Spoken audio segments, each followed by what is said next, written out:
Yeah, super excited. Since we last talked, we had our first scrimmage last Saturday. We simulated 11 o'clock kickoff when we go to Duke, even though it's going to be on the East Coast noon.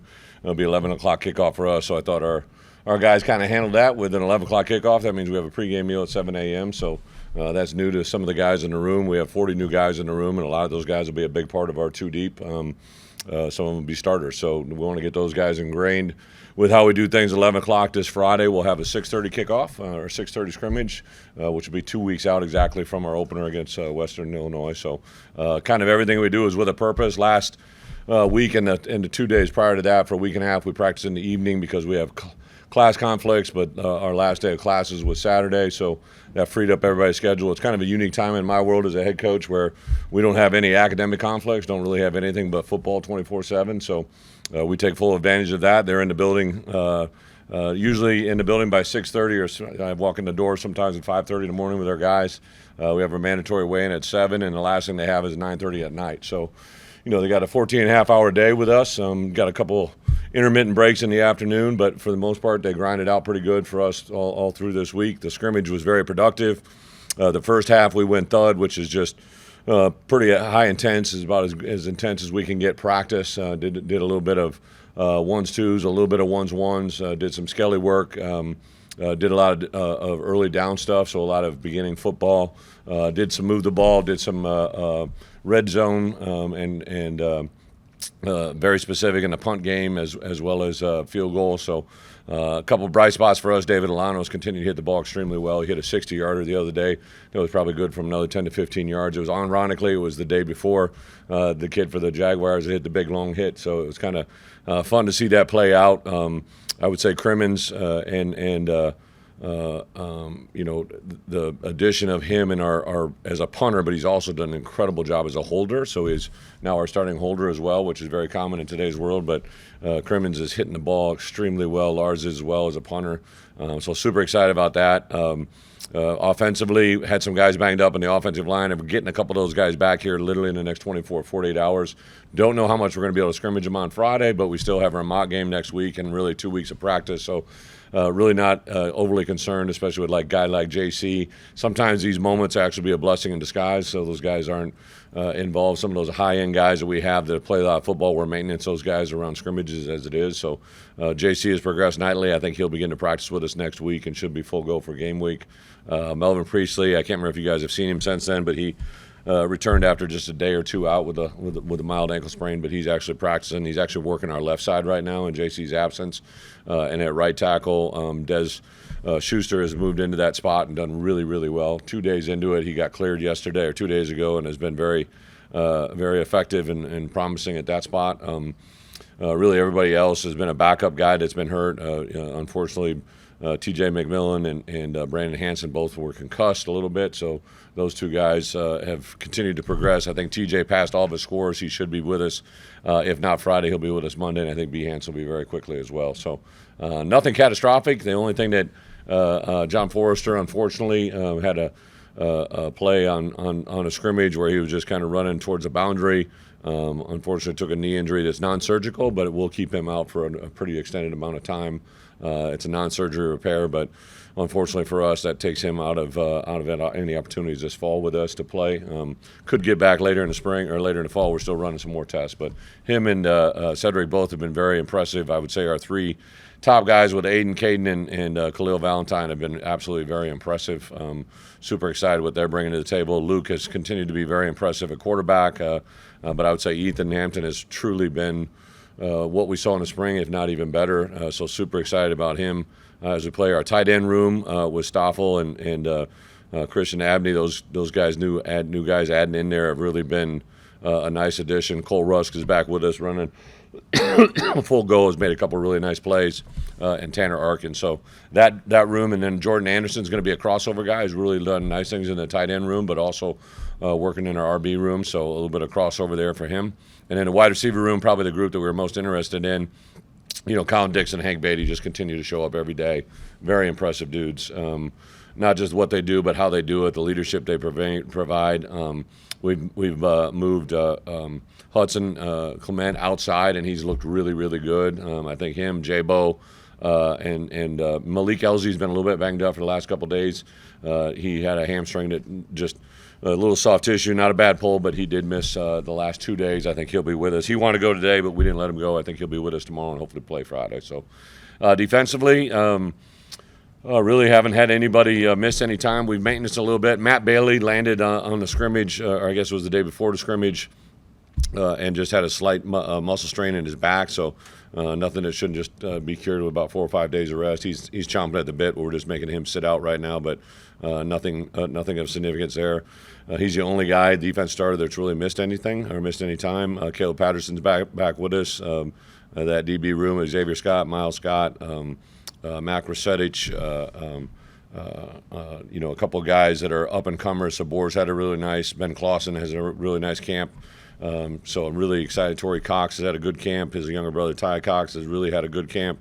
Zanai Scott is playing a little boundary safety for us. I think he'll be a guy that could be in the mix for us, especially on special teams. So our inside linebacker room, Dylan Rosiak, a guy that continues to just be really impressive. It's fun to see him grow and see where he's at. I would also say that Malachi Hood and James Kreutz are playing as good a football as they've ever played for us. So excited about that. Luke Zardzin probably is our fourth or fifth guy, and then also Kanena Odalaga is playing as good a football since he has been here. So that room has been good. We moved Ish. There is one positional change. We moved Ish to the outside linebacker room, and it's been pretty impressive. Had a nice rush on the goal line out there today that is just an instinctive play that he made that is pretty impressive. So, Gabe and Alec and Leon Lowry and Daniel Brown, and now you throw Ish into that mix, and Mason Moragan just really couldn't be happier with the depth of that room and seeing where they're going. And then inside, James Thompson is probably our standout guy, without a doubt. Kurt Neal's had a really good camp in that other defensive end position between Pat Farrow, Tomey, and a couple other guys pushing that envelope. And then we've got a lot of guys battling out for some depth. So really, that's about it. I was super excited where they're at. And with that, I'll open up for questions.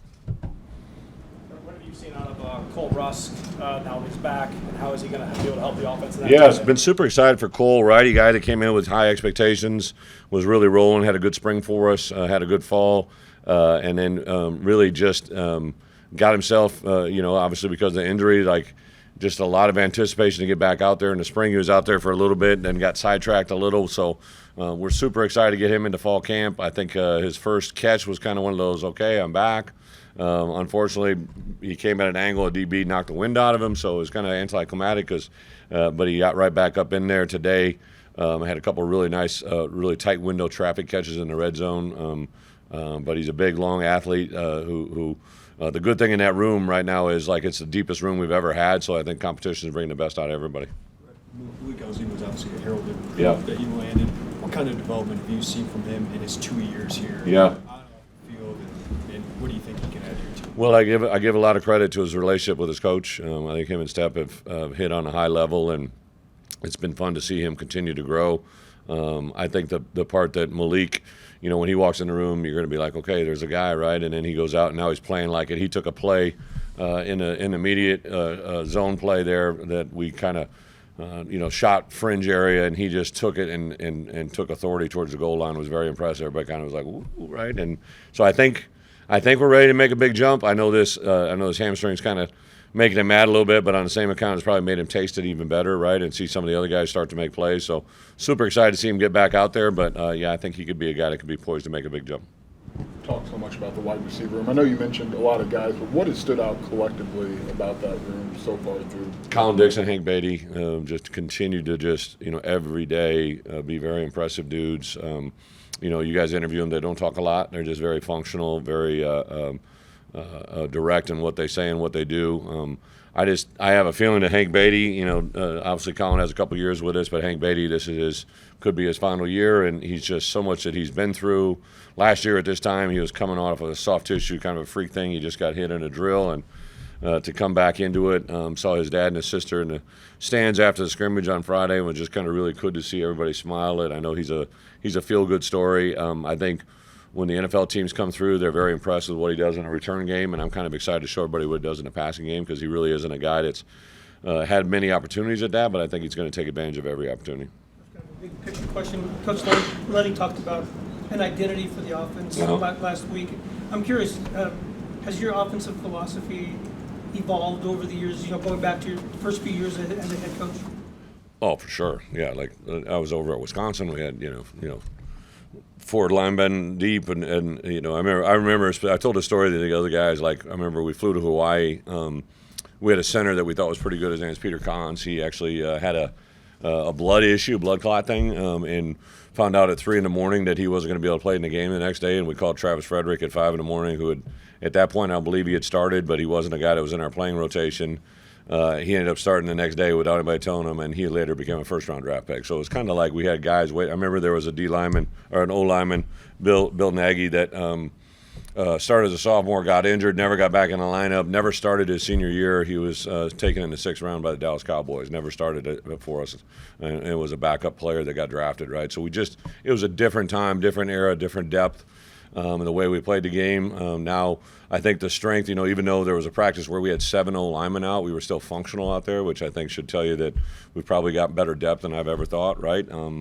I think our ability of our quarterback, we got to play to that strength. I know Barry probably talks about identity, but I think your identity has to reflect your player's strengths, and we got a quarterback who's had a 3-year career as a starter. I would tell you also Ethan Hampton has been very impressive. He's not Luke, but in the same capacity, but there are several things that he does very, very well. So I feel really good about 2 guys in that room where we're at, and I think Carson Boyd continues to come around every day. So we developed an offense. I think it has multi-tempos. Now because we have a tight end room, we're not going to just be stuck in 11 personnel. I think we're going to be in 12 personnel, which opens up a huge difference for us and what we can do offensively. And now you throw into some ability to pull multiple receivers on the field at the same time. That's going to be a good thing. Maybe more of a team perspective, what did you like about the scrimmage? Maybe what did you maybe think? Okay, best thing, worst thing? Best thing is we took care of the football. We really didn't. We didn't have a lot of turnovers. I don't believe we had an interception, if I'm not mistaken. I don't think there was one interception and not one forced fumble. We always had some things with snaps just because we got centers. And when T.J. McMillan couldn't go, so we were down to our 3rd and 4th center when we pulled Josh out, so there's some issues there. But overall, I just think the way we protected the ball, and also on the flip side, defensive was taking shots at the ball. And then the worst thing, probably, just because we were thin at certain positions, we weren't able to do live scrimmages as long as I'd want. The whole second half was live scrimmage tackle football. But I would also tell you the way Caden Fagan and Aiden Lawfrey and Khalil Valentine are running. I don't know how many times we got to tackle those guys because they play pretty well without much effort. You talked about how the team is handling it outside of the expectations overall, but when it comes to the expectations ramping up on Luke specifically, how do you feel like he's handling it? On Luke? Yeah, I think Luke. He's a very. I always say this, right? Like he's very intentional in everything he does. He's intentional in his relationships. If he develops a relationship with you, it's because he wants to, right? Like he isn't somebody that's artificial in anything he does. He got in front of the team and talked the other day, and he had a couple things to express. But the third thing was probably something that kind of stuck home to me. He said, the more you tell the outside world, right, the less that you'll have to answer to, right? And the more that you tell the outside world, the better your life could be, right? Like just the humility of that moment for him was really big. That's what he really preached, was humility. And I think he says it, he preaches it, and hopefully lives it. And then I think the other thing we have going in our locker room, we have a bunch of guys that love to give people a hard time. So I think if he gets too high, everybody's going to be willing to pitch in and do their best to knock him off. But there really hasn't been any indicators of that. Brett, you added some JUCO players last year that suffered some injuries, so they didn't make a big impact. Mario Sanders, Alan Francis, Daniel Brown. What kind of growth can they have now that they're in year 2 in your system and your program? Yeah, really good question. I don't know if that was a plant, if somebody gave you that, but a year ago I really thought we went after Daniel Brown and Mario Sanders because we thought they'd come in and give us immediate depth. Both of them had season-ending type injuries, right? Rio didn't happen until later in the year, but he had a hamstring at the beginning. Daniel Brown had a little back issue that he can never recover from. But those 2 guys, I think if you ask not only our coaches but our players, if you ask 2 guys that have kind of jumped out this fall camp on defense, it's Daniel Brown, and on offense, Rio. Rio had a play yesterday against our number 1 offense. It was big time. He's extremely fast. He's very gifted. He's pound for pound. Our strength coach tells us he's the strongest player in our football program. Now there's just not a lot of pounds to him, but pound for pound, he's very, very impactful, very powerful, very fast. Actually, at the end of practice today, I usually have a reason why I call a player up to break our team down at the end, and that guy today was Dana Brown. Most excited couple more about the running back room in a long time. Am I? Yeah. Yeah. They've all kind of come about in their own unique way. I remember Aiden when I first got to town. Everybody's talking about this running back, Gibson City. I throw on the film and just love what I see. Got a chance to meet with him. I remember sitting in my living room, and I thought he was going to commit to us, but I wasn't quite sure. It was down to us in Iowa, and he invited in the whole damn city of Gibson City. So I was kind of sitting there going, boy, this ain't going to be good for all these people in Illinois shirts if it goes the other way. But that moment, and then I distinctly remember the first time I met Caden Fagan. He came with his mom and his grandpa. I had seen him on film, and I'd seen pictures of him, but I'd never physically seen him. Like, when you first see Caden Fagan, you're always probably going to remember that moment. And I remember I gave specific orders to my entire staff because I know I used to be a linebacker coach. Like, if I saw a good-looking kid who wasn't a linebacker, I'd be like, hey, give him one of those. And you think you're being real cool and it's fun, right? But I literally said, hey, morons, like, literally no one jokes, teases, and has a moment with Caden or his family about playing tight end or playing outside linebacker or playing like he's a running back, and he'll play running back here until I say he doesn't or until he tells me he doesn't want to. And I'm so glad we took that approach because I don't think everybody else did. I think we literally, when Illinois wasn't good, I think we got one of the best players in the country at the time with Caden because of the way we recruited him. And for him to persevere through what he's had to go through the last 2 years and to see the juice in him right now, it's just a lot of fun. You mentioned before Do one more after this one. the number, like the sets of brothers you have on the roster. Yeah. To have 5 is Yeah. kind of, that's a lot. Just what do you like about recruiting families, I guess? Yeah, good question, but I really just kind of timed out great, right? Like, first one, Josh Kreutz was signed before I ever became the head coach. He signed on a Wednesday, and then I distinctly remember Pat Hamilton bringing in James's film and knew that he was getting under-recruited, and I watched his film. I think we were on the road, a road game, and I got done watching about 20 plays, and I said, don't show this film to anybody else, right? Like, put this away. I said we're gonna offer him literally the night or two before signing date. So we kept it quiet. Nobody offered him, and then I remember calling Olin that night and saying, hey, where are you going to be about 6 o'clock? I want to call and offer your son a scholarship. And I remember that moment, right? So that built that first one as it played out. The next one that probably transpired was, I guess, Xavier. And Xavier was a guy that we recruited, and then all of a sudden his little brother Zanai, he's playing for my buddy. I know I've used that as a joke. My buddy Jack Daniels is his coach, right? And Jack's just like, hey, if you like Xavier, you're going to love Zanai, right? And it kind of played out. Hopefully, and thankfully got him. Torrey Cox, right, was kind of an unusual deal. He was at Ohio. He was in the portal. We were running out of scholarships back then, and we didn't know if we had one. We had one kind of pop up, and I said, hey, I just kind of want to take a swing at that Torrey Cox. He was on our radar, but we let him drift. So we brought him in, and obviously he played. And then about midway through the year last year, I just called his dad, and I said, hey, what's better than one T. Cox's two, right? And so we ordered and offered him up, and he came, and that's where we got him. And then I'm trying to think who the other two are. The Canopics, obviously we got Aiden. I was aware of his brother, and then he came in during the spring. I'd never met him, saw him, and then just, I think the element of, good news travels fast, and they saw a way his brother was developing and to see where it's at. And then Hudson Clement. Honestly, I went after Hudson, didn't even know Murph existed, and then I'm talking to the coaches and his high school coaches, and talking to his mom and dad, and Murphy was in the portal as well, and I looked, and there really wasn't a lot of film, but he's a Gatorade Player of the Year, wired just like him, and that's kind of what brought it all about. So I do believe in DNA. I know I was very similar to my brothers, as I've seen it. Like, it's not always going to be a case, right? But I go back to what you've learned in the past. I remember recruiting a guy named J.J. Watt, and then there was this guy named Derek Watt, and then there was this guy named T.J. Watt, and they all seemed to play pretty good, right? So I know the guy that first told me that was that dad, right? John Watt told me before any of them were even in high school, after J.J. was with me, he said, that one's going to do this and that one's going to do that. And to this day, like where we are right now today, right, like T.J. Watt is everything that John Watt told me he was going to be when he was like 10 years old. So I really believe dads have the ability to see what they know is going to come to life, and it's pretty cool to be a part of it. Coach, what is it about Matthew Bailey Last that's one. allowed him to be successful here, and how high do you think his ceiling? Matt Bailey successful here. Well, I'm just glad it's here, right? Because he was only offered by us, and we're the only school that offered a scholarship. But my guess is that there's probably 100 schools now that wish they had, and I give a lot of credit to him. When he came here on campus, true story, we were all excited about him. I loved his film. He played a little bit of wide receiver, played a little bit of quarterback, played a little bit of DB.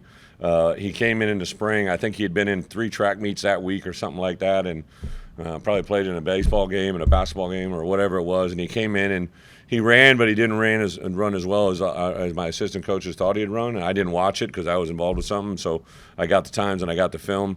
And he was going to walk out the building, and he was very disappointed he wasn't getting a scholarship. And I met with him and his mom, and I remember he was very emotional. Mom was emotional because he thought they were going to get a scholarship offer him. I was sitting in my house that night about 9 o'clock, and I'm like, something just told me, you need to call this kid, right? You need to call this kid and talk to him. So honestly, about 9:30 that night, I just picked up the phone. I called his high school coach, who I think the world of, and said, hey, this is what I'm going to say. What do you think?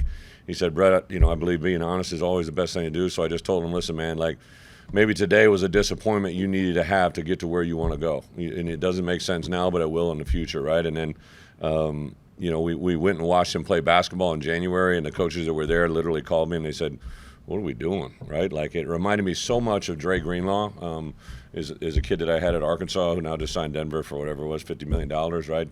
He was a guy that we didn't offer in the spring of his going into his senior year, but we waited till about midway through his senior year. So I literally remember calling Matt that night, and then the coach called me the next day and said, hey, I'm glad you called him. That really kind of made him feel empowered. And then his senior year was special, and the moment came, we called and offered him again. We didn't offer him until like 2 days before signing day because I knew if I did, other people would follow. And we've been lucky enough to be the recipient of Matt Bailey for a long time. He's got 2 years, and to be honest, like, if he plays the way I think he's capable of playing, he'll probably have a decision to make, just because he's an elite football player. He's an elite person.